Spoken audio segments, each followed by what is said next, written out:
Hello, good afternoon. Welcome to the November 8th Sports Pavilion meeting. I'm your committee chair, Lisa Vines. We are going to jump right in, call the meeting to order. We do have a quorum with 7 of our 9 committee members here. 2 are excused. And with that, we're going to move to 301. Oh, I'm sorry, 201. Thank you, Karen. Sorry, the minutes from our October 18th meeting. If there are no objections or corrections, they will stand as written. Seeing none, hearing none. Karen, thank you. With that, we'll move into 301 with the Sports Pavilion bowling report from Manager Barry Hardesty. Okay. The month of October or 23 versus October 22, well, we were up a positive $20,540. Open bowling revenue, we were negative $2,116. Miscellaneous revenue, we were up $878. Total bowling revenue, we were up $19,302. Food and beverage was up $1,332. Miscellaneous non-bowling revenue was down $397. Grand total, we were positive $20,237. Lizard Acres, we were up 3,592. And total games bowled, we were up 841 games. Have any questions? That's great. Thank you, Barry. No questions from the committee? Wow, excellent.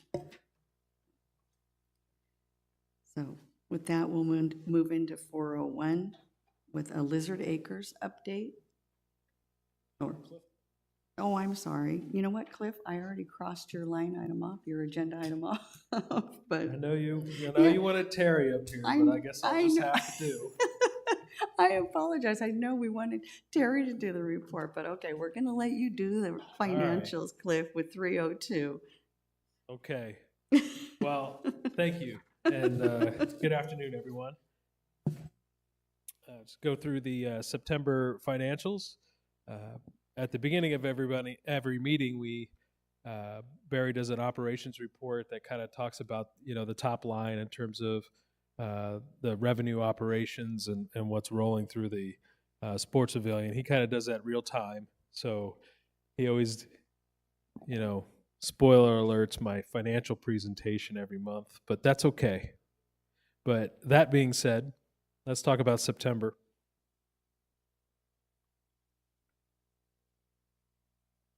Probably got to turn it on, huh? See, I'm not the only one that doesn't want the report. That's right. Okay, so the revenue side, year to date, talked about it last month, and one of the things we said is we're going to be running behind because of the additional 11 days of closure in September. And as you could tell, based on Mr. Hardesty's report for October, we should make that up in October. So we were 12,000 behind because of the unforeseen additional closure and the additional projects and the hurdles that we had with the bowling alley renovation. However, we certainly more than made that up in the month of October.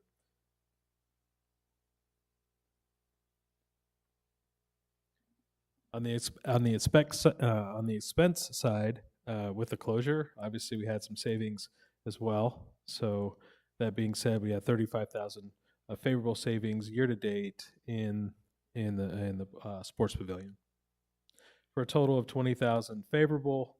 And then again, we'll have that favorable variance in the month of October, which will help us compensate on the revenue side. Versus prior year, 26,000 unfavorable, 20,000 favorable in the month of October. So we made up some serious ground on that in the month of October, but through the year, 35,000 unfavorable on the revenue side. And then on the expense side, pretty much right on target with overall expenses. total unfavorable of 37,000 through the month of September compared to prior year. The leagues, all the revenue, all of the revenue lines for the bowling alley were impacted, obviously with the closure. So, but this is how they were specifically impacted. So 13,000 less lines of bowling.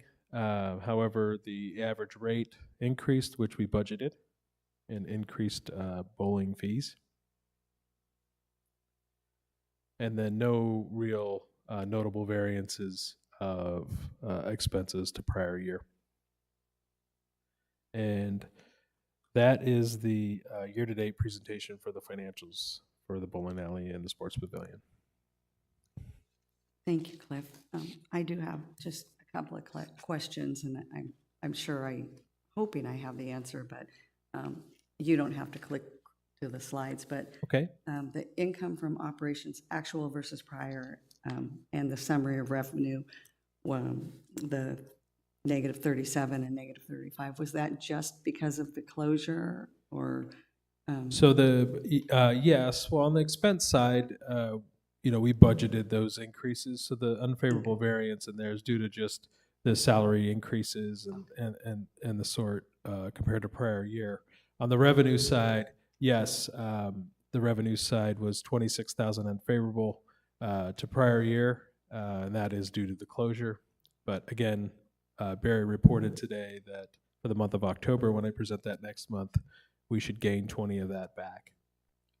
Perfect. Thank you. You're welcome. Any questions from the committee? Okay. Any questions from the audience? Thank you. Thanks, Cliff.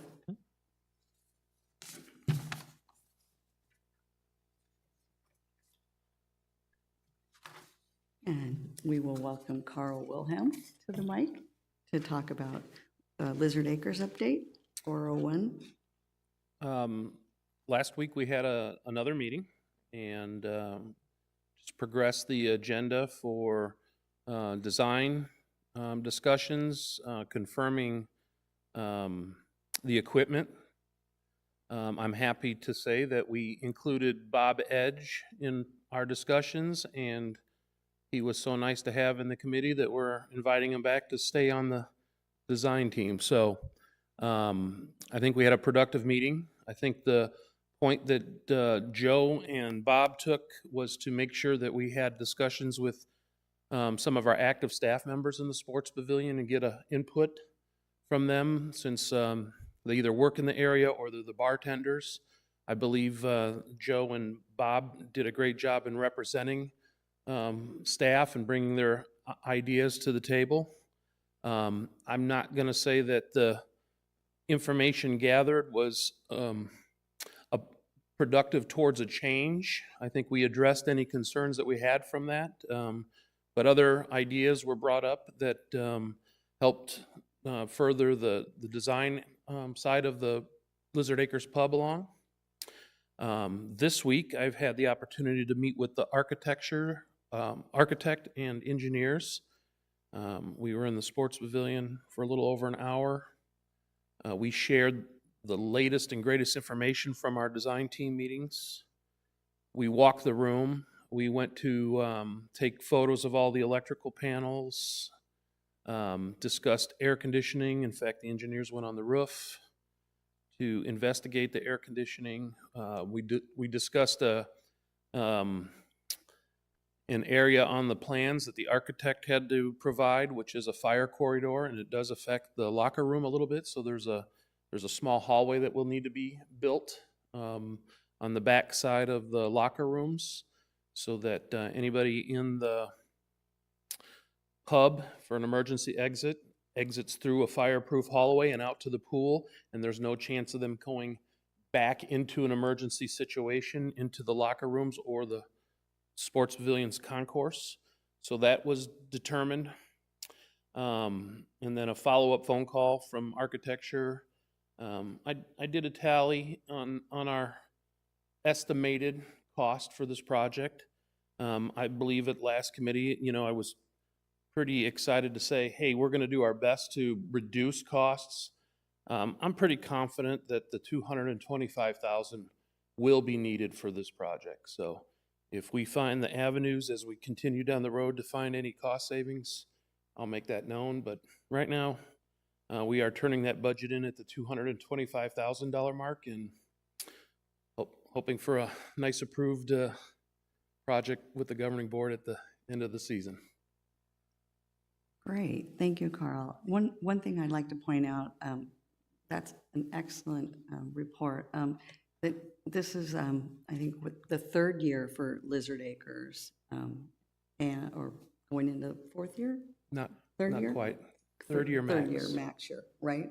I think I've had the Sports Pav for 3 years. And so it has, I think, more than exceeded our expectations of really what we expected from it. And I think Barry would attest. It certainly is been making money from more than what we had expected it to do. So I think these are, we definitely didn't put the money into it that we should have in the beginning because it, we didn't know what it was going to do. So now with it more than sustaining itself, actually, turning a profit, I think this is something that we. Barry's been providing the information about attendance too, and I believe Friday night's event was attended by no more than 10% non-resident use, so that's reasonable, I think, I think that is We'll reasonable. see what that looks like as the season gets busier. Okay. And who was the band on Friday night? Was John Gamber or? Above Ground, which is John Gamber Yeah. and his band, right? His new band. Okay. Yeah, he's playing with them now, Yeah, John Gamble. right. Okay, super. Well, that's good. Only about 10% of non-residents. So that's great. Are you going to continue to check that at the door? Okay, thanks, Barry. So, And if okay. you have any questions, I see our GM coming to the mic. Thank you, Director Vines. I just wanted to kind of chat with the committee a little bit and this kind of is a segue, I think, into the next agenda item. But when we talk about the Lizard Acres pub and the improvements moving forward, I'd really like to get some comments from the committee as to your feeling on importance on moving this forward to gain a little traction into the world of CIP moving this forward, right? We've been kind of talking about and walking about the facility, looking at everything from ADA enhancements to getting the bar away from the front door, those types of things. But from a committee perspective, if there's a couple of bullet points that you could share with us and Carl, so moving forward when we present the CIP budget down the road into our budget system, the priorities that you're kind of looking at as far as the enhancements that we're estimating to do there for $250,000. So if we can just get some comments from you there, I think that would go a very long way in pushing this forward. Great. Let's start with Bob and see what. Okay. At this meeting last month, I presented a number of items that I think are germane to the question. And from my perspective and a number of the bowlers who I hopefully represent many, and some of the staff that works there, when the bar first opened, it was simply a place to get a beverage outside of behind the bowling counter and maybe a place to sit after bowling and enjoy a beer, maybe. There weren't very many tables. There were a few bar stools, and it evolved from there. However, it's not used exclusively by bowlers. It's used by a number of different groups, including the bowlers, the dart players, got bands going on there. We had shuffleboard in there at one time, Wii bowling, a number of things. So in trying to construct a new layout, and what I expressed to Carl was it's important that we consider all those different groups and how we're going to do it. One of the issues that we talked about was perhaps getting a jukebox in there. and having a little different atmosphere than what it currently is. We currently have a room that was designed to be a meeting room or a floor shuffleboard room that now has a mishmash of sofas and chairs and high tables and low tables, and it's not really conducive, especially to the bowlers coming in after bowling, because the current bar L-shaped configuration usually is occupied by a handful of people that are there nightly, and others coming in just don't find it comfortable at this point. So we talked in the committee meetings the last couple of weeks extensively about what would help make that more visitor-friendly for the different groups, including the bands and the layout of the room. A couple of things we did discuss was a desire to have a liquor license, and for now that's been tabled. We talked extensively about the lack of food available in there and the fact that Mimo's doesn't service that very well. They're not even open many of the hours that the bar is. From the bartenders and employees there, a couple of the big key items were the ice machine, some of the cooler capacities so they don't have to stock during bar hours, and how to handle there's different needs for staffing as different size crowds come in. Last night we had a fairly large trivia crowd in there, which, you know, I don't know how much beer and wine they're buying, but they're buying some. It certainly doesn't compare to what's happening on the band nights. From my standpoint, I got a much greater comfort level after meeting a couple of times and being able to provide some input into the room layout. Thank you, Bob. Gary? There's a problem on Friday nights with parking. Because the band starts around 5:30, 6 o'clock, and the bowling league starts at 5:30. And everyone knows that if they don't get there early, they may not get a spot in the Lizard Lounge because it fills up really quickly. Sometimes it's concerning to watch our older residents have to put their bowling balls in quite a substantial way, travel with them into the bowling center. It is a concern. Another one of the concerns was the chairs being removed off of the concourse, which seems to, with Barry's help, seems to have been taken care of. The place is great. I mean, the music is wonderful. People are enjoying themselves. It seems like it's really taken off. I mean, I don't know what you could do to make it better other than maybe a reconfiguration or some better furniture, but it really, you don't hear any complaints out of there. I mean, it's really been a really nice place, and we're in there probably 2 or 3 times a week after bowling, and it's great. I mean, a little better furniture would be nice. The tables are kind of wobbly, and if you put 2 of them together, you have to put a bunch of napkins and stuff underneath it, but all in all, it's really great. I've never heard a complaint from anybody really other than the parking situation on Friday nights. That's pretty much it. Thank you, Gary. Denise? I'm just gonna say, we had just talked last week about moving tables. And maybe it's possible to get a few longer tables instead of just like a 4-seat, like a 6 or an 8. That way, that eliminates the moving of the furniture and everything. I've been in there a couple of times during the week. Usually very quiet, and I've never had a problem in there. Like you said, the layout I think could use some work, but what you showed us, to me, looks perfect.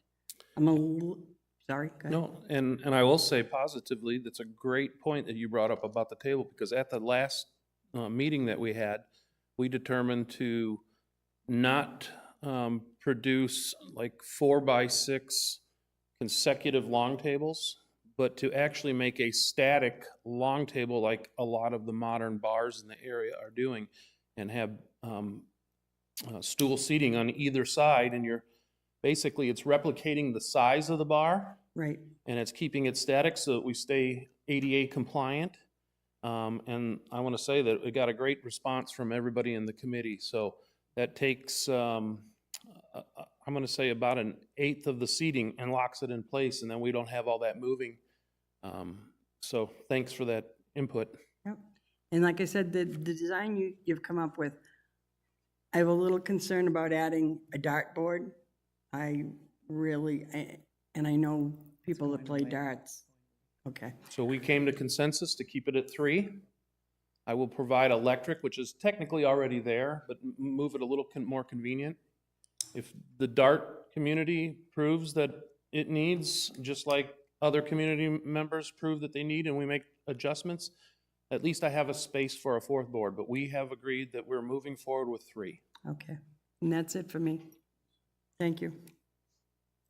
Thank you, Denise. Thank you, Denise. Bob? I just wanted to add one more thing. While we were having our meetings, an issue came up that I guess I wasn't aware of, and maybe several people weren't aware of. But the Lizard Acre Lounge is also being used as a club meeting room for Mahjong and Hand and Foot. And that's another consideration, I guess, whether or not that should be used for that purpose, or if it is, is it going to continue to support those activities also? But people can't come in there and use the lounge for what the lounge is designed for if all the seating's being, at that time of day, used for other activities. Okay. Thanks, Bob. Remind me when we're done getting everybody's thoughts here. We'll come back to Barry and address that. Okay? Thanks. Terry, do you have any thoughts on this? As a member of this committee and as a bowler, but also being in the committee since 2007, that room was never really utilized. And finally, we've got something in there that people seem to enjoy. And that room is being utilized for a lot of different functions, and people are really truly enjoying it. So the little bit of money we spend on the investment to see if a lounge would be acceptable in the community, I think is paying off. And I like the fact that we're working to trying to make it better. That's all I got to say. Great. Thank you, Terry. Joe? Thank you. I appreciate the question, Mr. Schwind, and because after all, we can do all the planning we want, and if we don't get ultimate buy-in from the governing board and approval for what appears to be not every last dollar of our placement number, but close, it'll be disappointing for those of us doing the work, and kind of a bit all for naught. So if after this meeting, if you would like us to come up with a written bullet point document for you, I'm sure we'd be happy to do that. I don't know that I have a whole lot to add other than what the other committee members have. Bob Edge kicked it off quite well with where we're at, and I'm actually pretty excited going forward. Again, we're taking a space that was designed by Del Webb in 1978 or 9 and totally doing a different direction with it. So there are huge infrastructure costs involved in that. Same as if you remodeled a room in your house or added one on. So having said that, we are trying to make as many groups and our resident at large community happy, knowing that we won't succeed 100% for every resident here in Sun City West. But for those that use the facility, we are taking as much input as we can possibly get, and by all means, everyone out there listening, keep the comments and suggestions coming. And I'm pretty happy with kind of our entertainment lineup. We're not oversaturating, I don't think, in terms of bands and so on, and the trivia and karaoke, I think is going over pretty well. And I am happy that we are getting some positive comments from the bowling leagues, who after all did have more of that space kind of to themselves heretofore. And now that it's morphing into a lounge type design, they understandably felt a little left out, I guess. And maybe that was partly our fault for not engaging them sooner.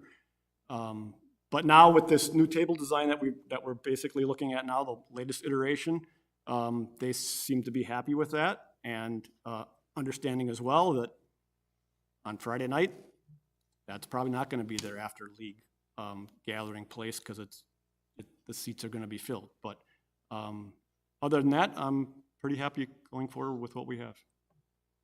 Great, thank you, Joe. Paul? Mhm.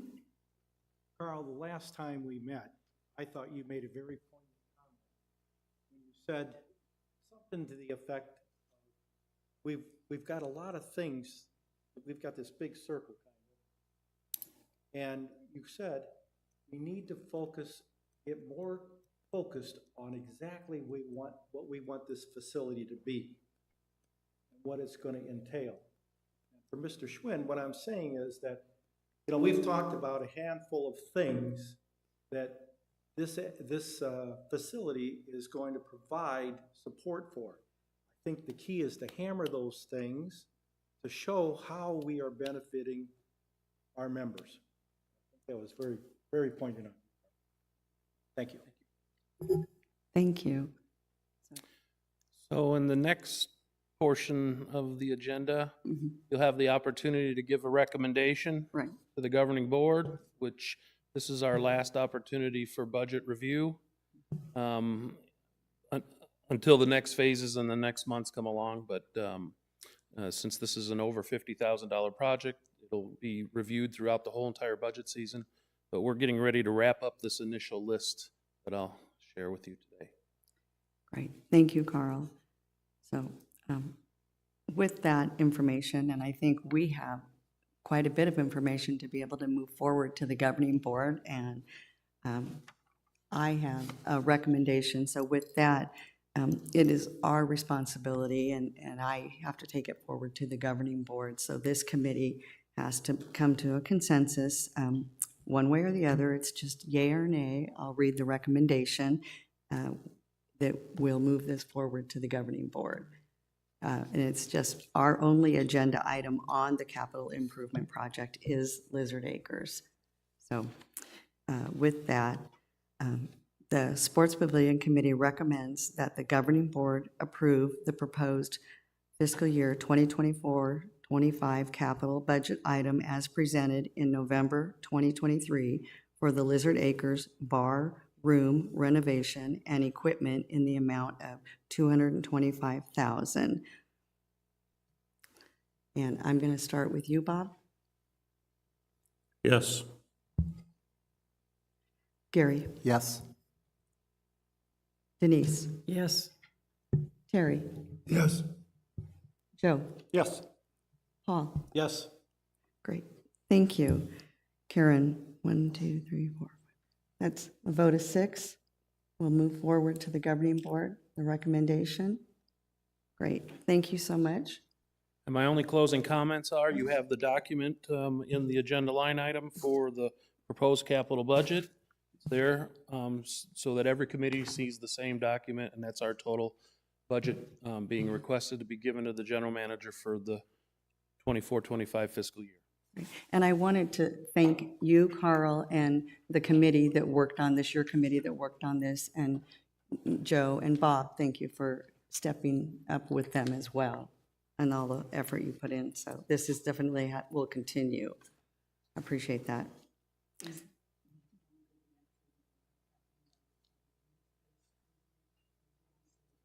Oh, yes, thank you. I appreciate that. See how easily I forget about that? Barry, can we touch on what Bob had brought forward? Somebody else brought forward this to me as well before the meeting started. We technically do not have any club meetings in that room. They play cards, but it's not a club. And the group that plays Mahjong in Mahjong. there, so these are And- just groups Yeah, that they're just gather? people who show up to play cards. And the reason we do that, we're dead during that period of time, and it's just something else to generate some extra revenue. Okay, And it's the same with trivia. Last night was trivia, and we doubled our normal revenue. Great. So, some nights that works really good, and some nights, it's not a big deal. But the same with karaoke. That generates a lot of revenue above and beyond the norm. It doesn't generate what the bands generate, but it does a lot better when we have it. So that's why we continue to have it. I guess I went dead. Did his mic go out? Martin? Oh, I think. Okay, mic- I'm back. There we go. So that's why we do that. Okay. It's just and it's a convenience because a lot of them are bowlers, so we just felt it doesn't hurt anything. If we seem to get busy in the afternoon, we won't do that. We definitely stop and not interfere with the regular operations. Great, that's really nice. And if I could add, Art, thank you, Barry, I appreciate that. That's really nice. It helps people to understand why we're opening the doors to Okay. those if I could groups. add to that, Lisa, Sure. Barry and Greg are on top of this, but just because Mm-hmm. we're talking about moving tables or actually not moving tables. So that group does not move tables when they play cards. They play at four tops, and that's fine for them. So between it being a dead period in the facility as a rule and them not moving tables, I would say there's no reason to object to those activities. Great. Thank you, Joe. So, and before we move on to the next item, I'm just going to ask Director Hammond, do we have any comments, email comments? No. No? Okay. Just wanted to make sure we didn't leave anybody out. And with that, we will move into 4.03 from BNF has made a committee recommendation regarding credit card transaction fees. And I did email everybody this information ahead of time, so hopefully you all prepped for this. But CFO Cliff Schwan is going to take this ball and Okay, thank you, Director Vines. So we've spent a lot of time, really, over the past year, talking about a specific expense line item called credit card fees. Collectively, over the whole association, it's a $600,000 expense line item.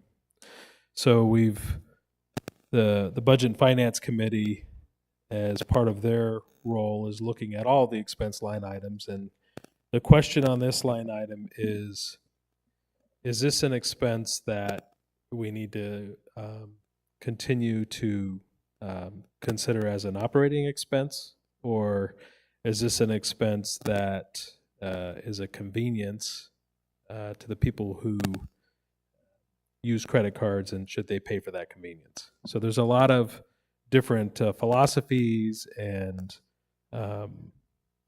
just different ways of thinking on that. And so we're trying to vet this through all the committees, talk about how that impacts each of our divisions here at the association, and determine if this is something that we want to do as a whole, or maybe we just want to do it in certain areas.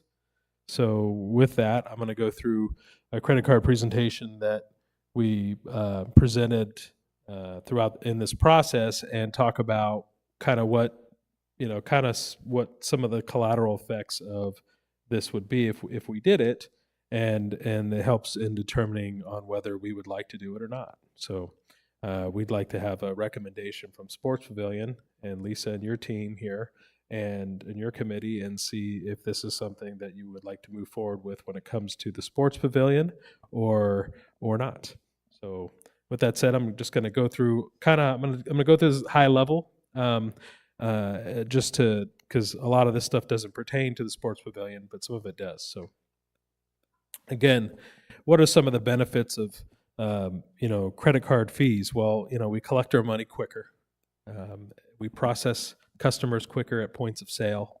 We're not chasing bad checks or having to count a ton of cash, which gives us less exposure and eliminates the risk of collecting bad checks.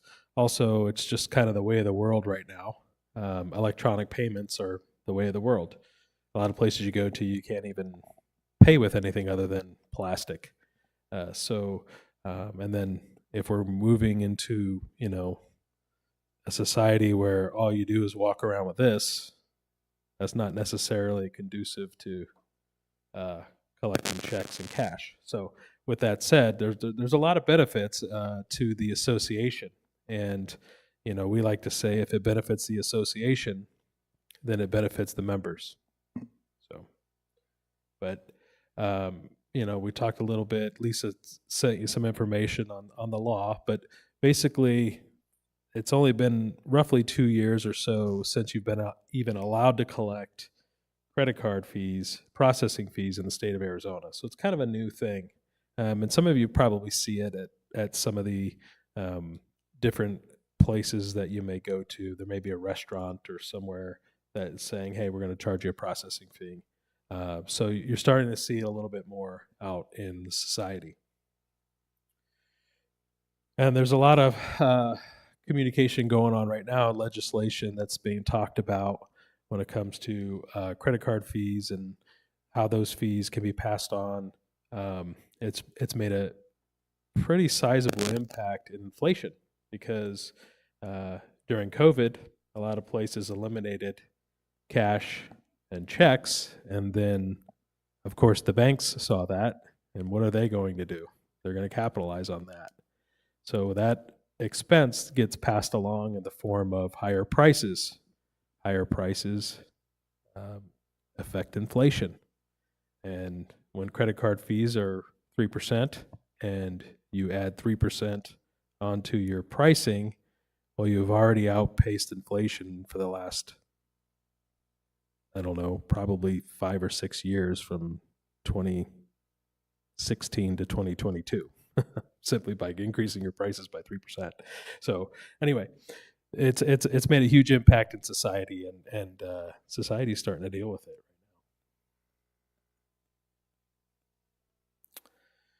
So for us, going to full credit cards presents some challenges for us because, we have some operating system challenges that we'll have to adjust some development time in our programming to be able to account for, the being able to process this fee. So in the Sports Pavilion, we have 2 separate operating systems. In Lizard Acres, we have TEI or TEG, and in the bowling alley, we have Brunswick Zone. So there's 2 systems that we'll have to spend some time and resources to make sure that we'll be able to process those transactions with a fee. And simply, it sounds simple, but it's not. It's just something that our system is not designed to do, but we can certainly make it happen. But there will be some development time and costs associated with that. So when we look at our processing fees, where does the Sports Pavilion land? Well, the Sports Pavilion doesn't. I would say the biggest impact of credit card fees is in the Lizard Acre Lounge, probably, if you compared it as a whole, because a lot of the bowlers pay. They pool their money and pay at one time, either through they collect from each of their leagues, or they have a league check that they pay for their bowling. So we're collecting various types of payments in bowling currently, and credit cards is about 12% of the overall payments for Barry, but it's only in terms of the credit card processing fees that are absorbed at the association. It's about $9,000 a year, $9,000 to $10,000 a year, which is roughly 1% of the overall credit card fees that we have for the association itself. So not a lot of fees there in the Sports Pavilion. So overall, we collect $36 million in payments annually, and 63% of those payments are collected via credit card. So, and then 32% check, 5% cash. I will say, like, if you compared bowling to golf collects almost 90% of their fees via credit card.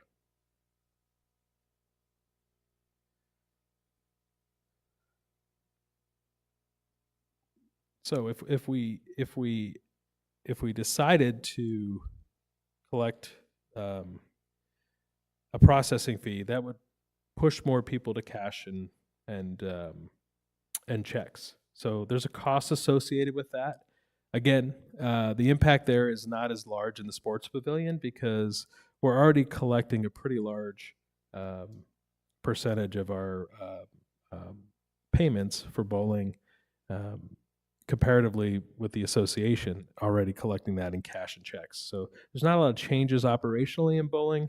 However, collectively for the association, we would have to have armored car service because an increase in cash to that level would escalate that type of move, which has a cost associated with it.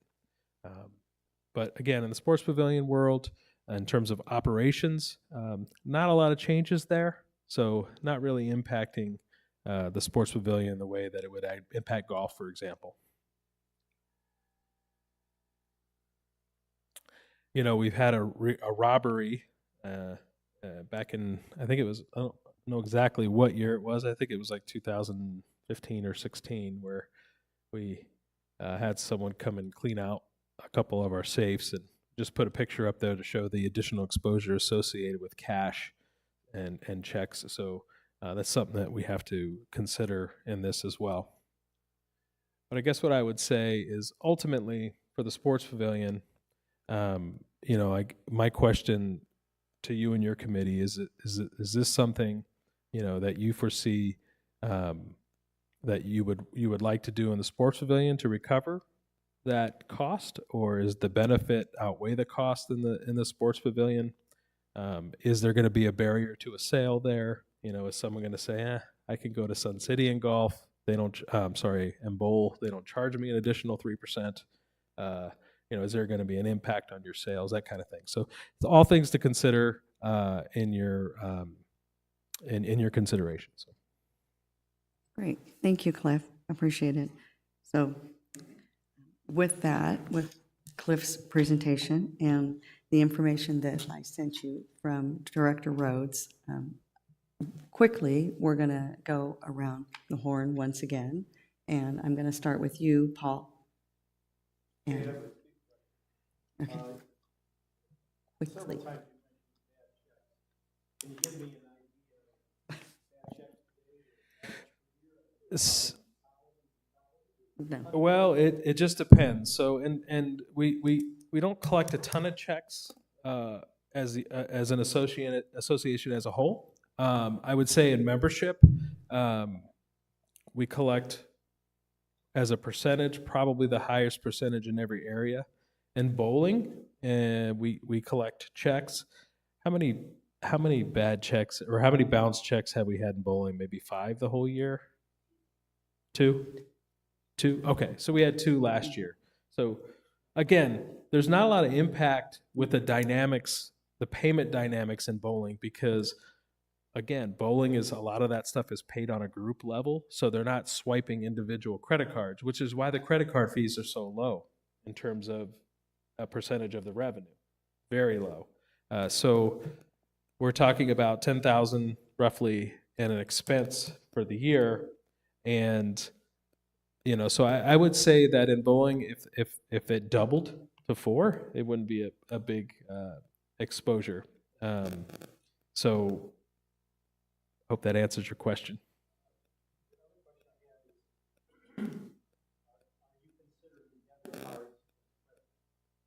Yes, we do consider that. However, we cannot charge a processing fee for a debit card.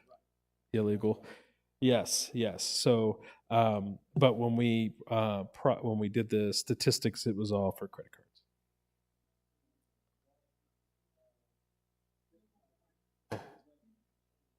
Oh, you gotta turn your mic on there. There you go. There you go. There you go. Is, where do you currently keep those costs for this year? I mean, have we already, is that in the budget of what we expected? It is in the budget for this year, this current year, fiscal year 24, which is 23-24. So the considerations that are being brought forward will impact the 24-25 budget. And that's where I was gonna be. That you would probably need the next several months to get your system in the status that we want, and then start for the next fiscal year. Yeah, so there would be an initial investment, there'd be an initial investment there for development, and then however we decide to proceed, develop that, and then proceed accordingly. Good question. Great, thank you. Joe, any questions? Great, thank you. Terry, any questions? Not at this time.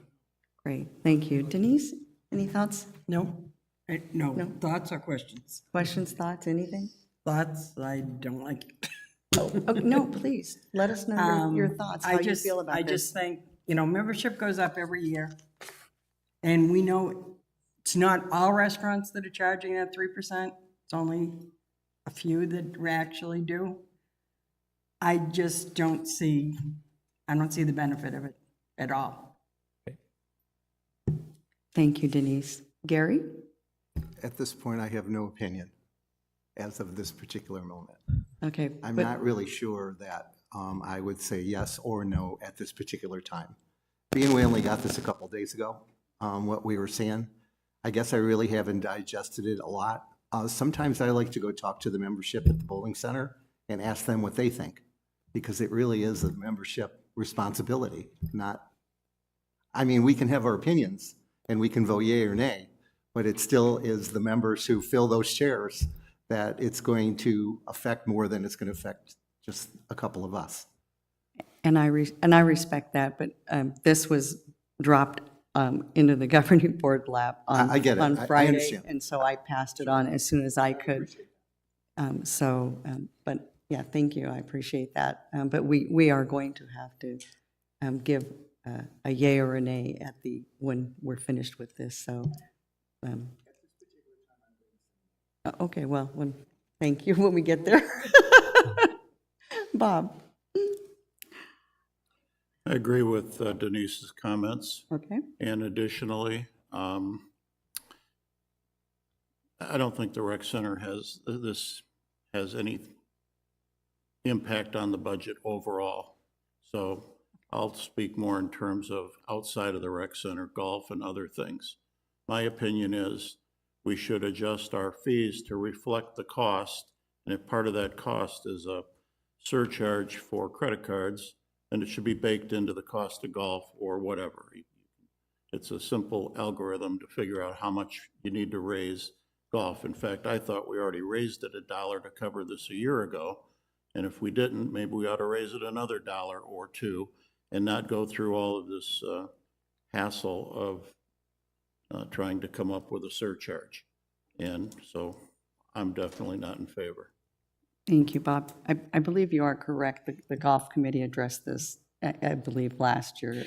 Yeah, so CFO regards to Swan, golf, we came out of the committee with a recommendation to increase the fees to cover $1. credit card fees. But then that got changed by the time the budget was finalized, as far as increasing the dues to cover credit card fees, increasing the fees, that were charged to cover credit card fees.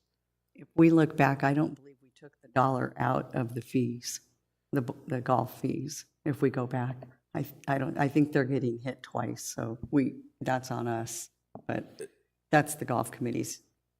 True. That's the golf committee's problem. That's, all right, we're going to go one more time. I need to come to consensus on this committee, whether or not you agree or disagree with charging the credit card fees to the residents. So the recommendation, yay or nay, to charge the credit card fees. Paul? Nay.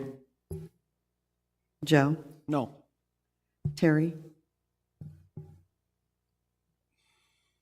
Yes. Okay. Denise? No. Gary? No. And Bob? No. Thank you. So Karen, I have 5-1, no? Okay, thank you. So the committee will, I will pass that. Again, my mic is out. Sorry. Thank you. Okay, here we go. So that recommendation will be passed on to the governing board. Thank you. I appreciate it, committee. Thank you, Cliff. I appreciate your help with that. With that, we will move on to the bowling policies.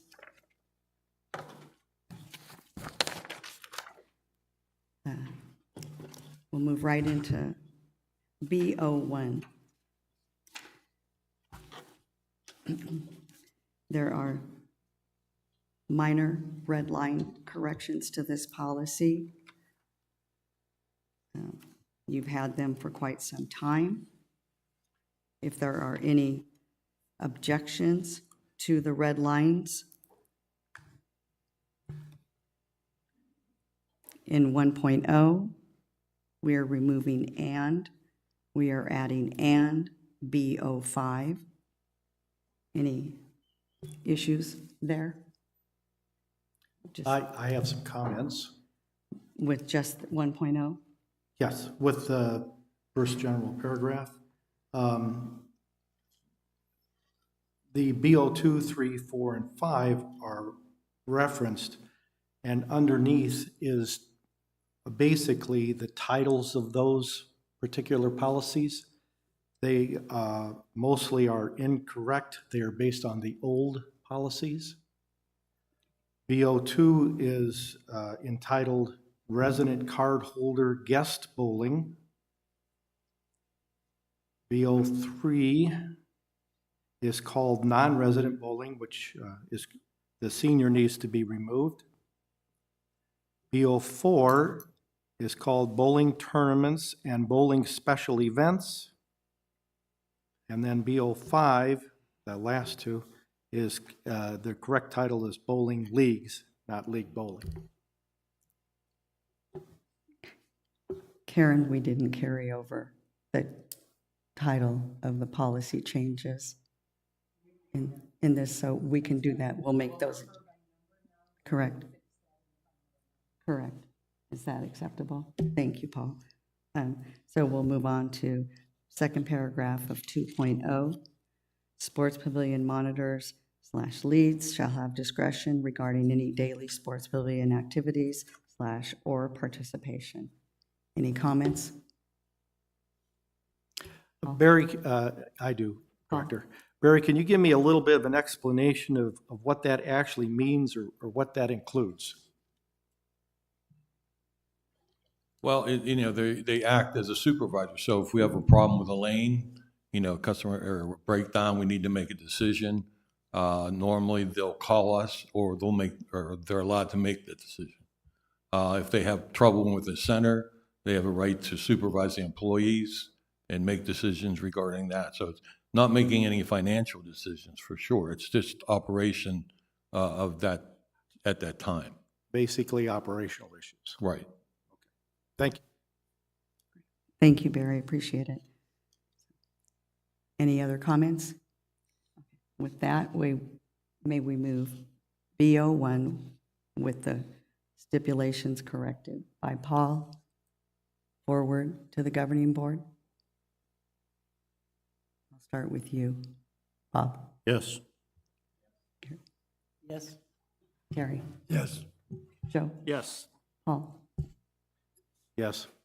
Thank you. Appreciate it. BO1 will be moved forward to the governing board with no objections.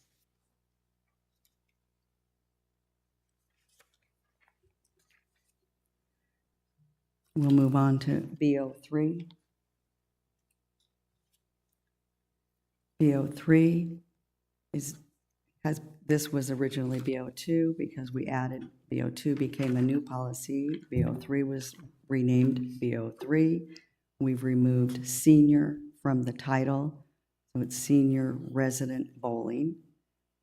Therefore, in the body of the policy, the word senior has been stricken from the policy.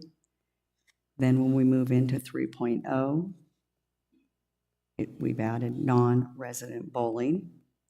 And in 3.4, we added a sentence, in groups of 6 or less, including the bowler, at least one person must be 45 years of age or older. Any comments? I have Sorry. a couple comments. We'll flip.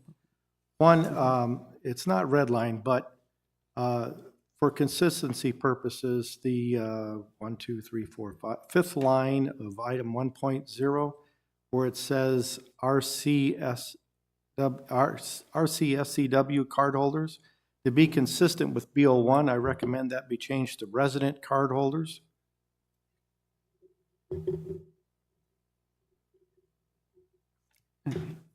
And the same with 3.1, where it says residents of Sun City West, to be changed to resident cardholders.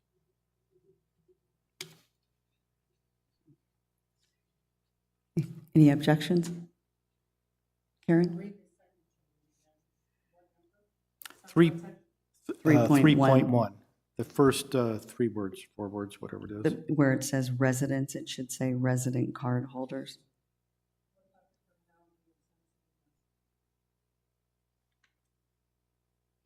I think that's explanatory by the policy title.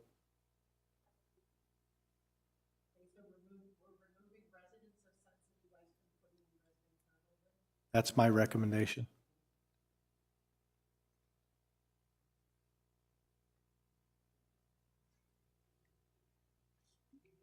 Okay. Down in 3.4, well, let's look at 1.0. 1.0 describes individuals 45 years of age or older, and as non-residents, as the category of 45 and above for non-residents. And then in 3.4, it says in groups of 6 or less, including the bowler, at least one person must be 45 years of age. That, to me, kind of reads like there can be people younger than that. That is correct. But people younger than that, what are they classified as?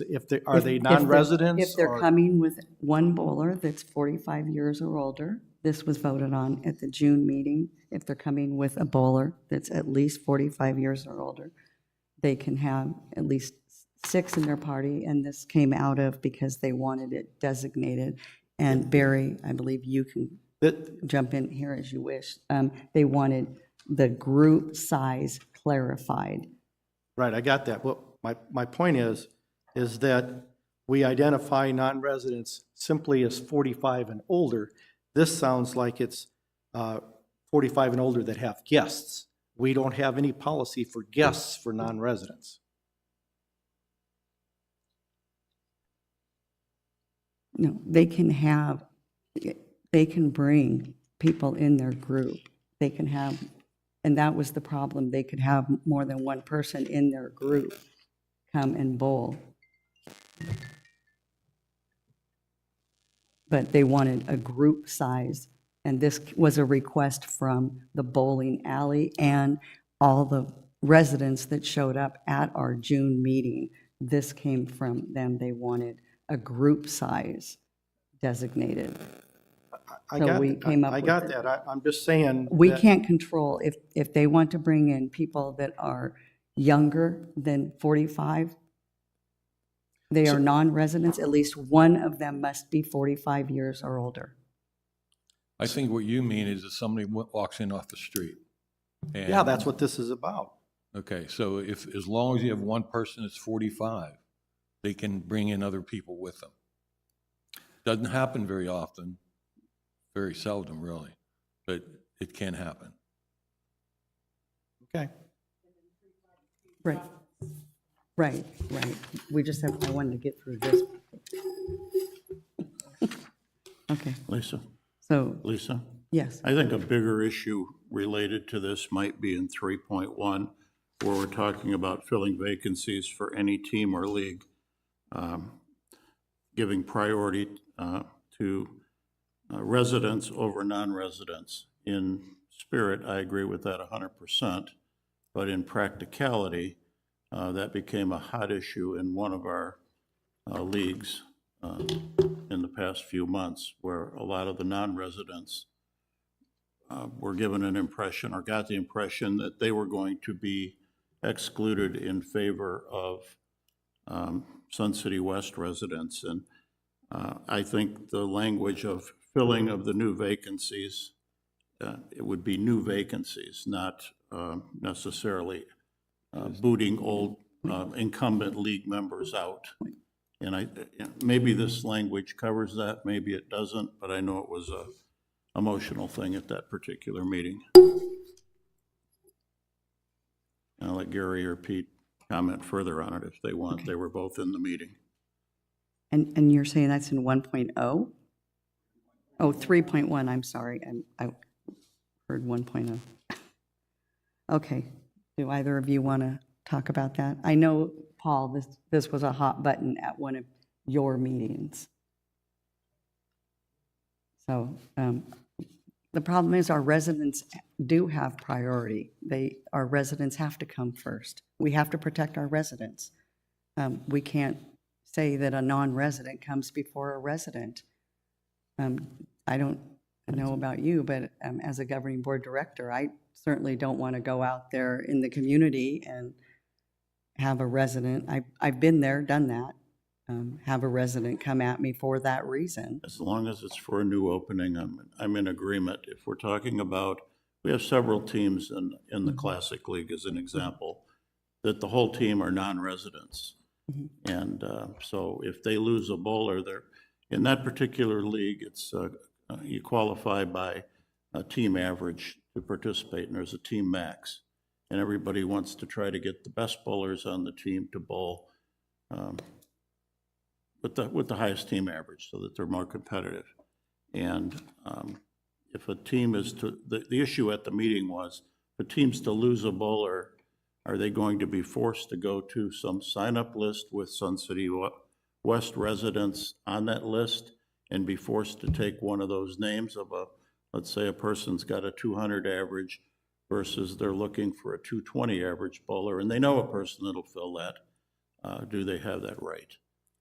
I think you have to talk to Barry. They have the right because your league rules state that. What we're saying is, you guys don't have a normal league. You know, you're a scratch league, so it really doesn't pertain to you because it's hard. Most of the people that bowl in that league are residents, but it's hard to get a new resident with that kind of average. Right, So you have to go to the outside, right. or the league will be gone. But in our other leagues, if like some of the leagues that we do, you know, if we have an opening and we have a list on a wait list, we'll go to the residents first because their average doesn't matter. So that's the way we work it. So it doesn't hurt any current bowlers, not unless we don't like you. Please, Joe. So the language as written is not going to cause problems in your estimation, Barry, is that No. accurate? I don't think so. So am I to understand, Bob, that in the brouhaha that you're talking about, some non-resident bowlers got aced out? I believe, no, nobody got aced out. Nobody In got my- aced out, and it was. Hold on, Bob. In my opinion, it was, because I received several phone calls on this item, and it was how it was presented. I don't know if it was how it was presented as much as it was how it was perceived. I think the non-residents that were in attendance, some of them even work in the bowling center, took it the wrong way and got extremely, it was an extremely inflammatory situation. Right, And so we calmed it down, adjourned the meeting, and right. assured them that they have a place on the team. I think you're fine. Your league is fine. You guys have to do what you have to do to get bowlers. Okay, so moving on to 3.5. Non-resident guests 18 years old and under must at all times be accompanied by an adult ages 45 plus. And then still seniors crossed out, and we've added the word all in 4.2 and stricken ages 45 plus. So with these changes that we've made, can we move BO3 forward to the governing board for approval? Bob? Yes, Gary? Yes.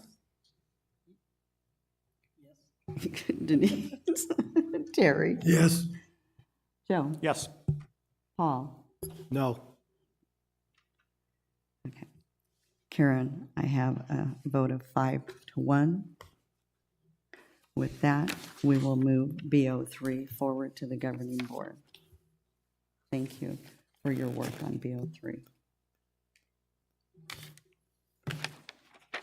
We'll move forward to, oh, imagine this, I crossed BO5 off already. Just moving right along today. So we'll move into BO5. Again, BO5 was moved down the line by 1. It was recently BO4. We've changed the policy number to BO5. In 3.0, we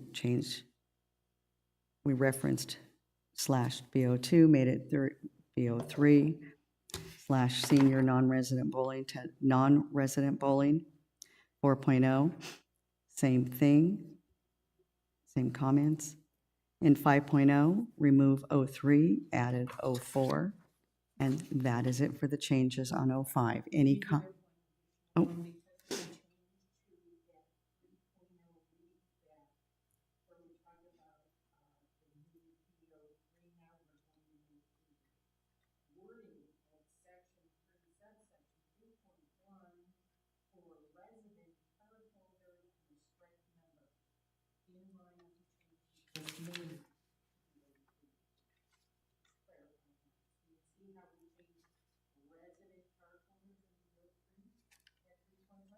Oh.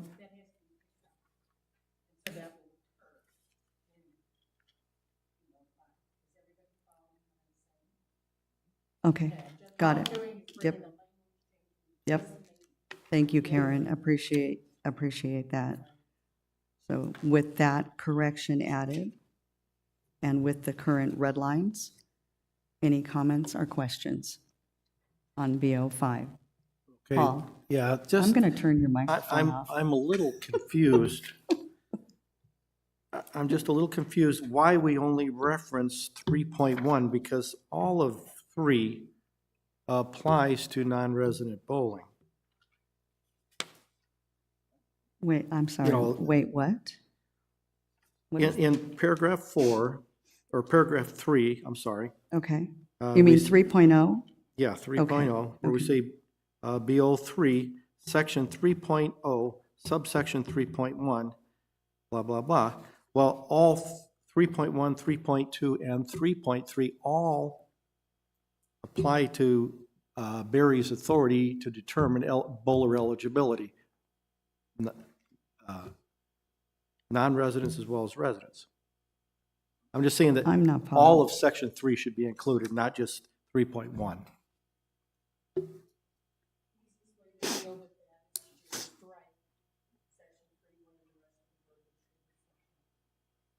I'm good with that. Okay. So just leave, Paul, tell me what your correction is, please. Yeah, I'm there, but I'm not sure. Karen has said it correctly. Just leave it BO3 and remove the rest of section 3.0 and that whole thing?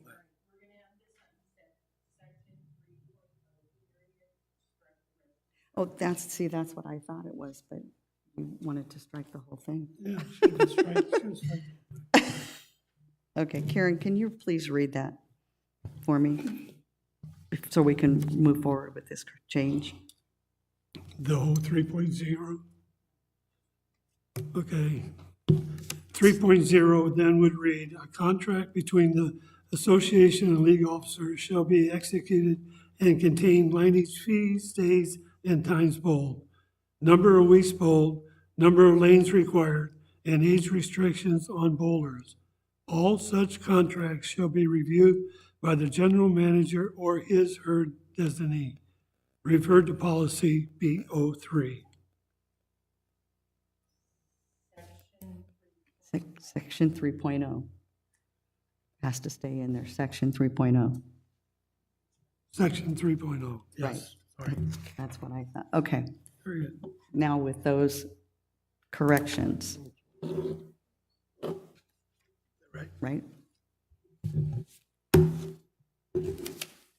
Now, one more time. Yes. Okay, Bob is yes. Yes. Terry's a yes. Denise? Yes. Yes.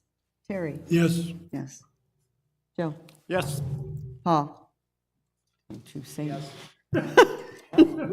If you were going to say no, I was going to come, you know what? Karen, it's unanimous with a 6-0 vote. We'll move it forward to the governing board for approval. Thank you.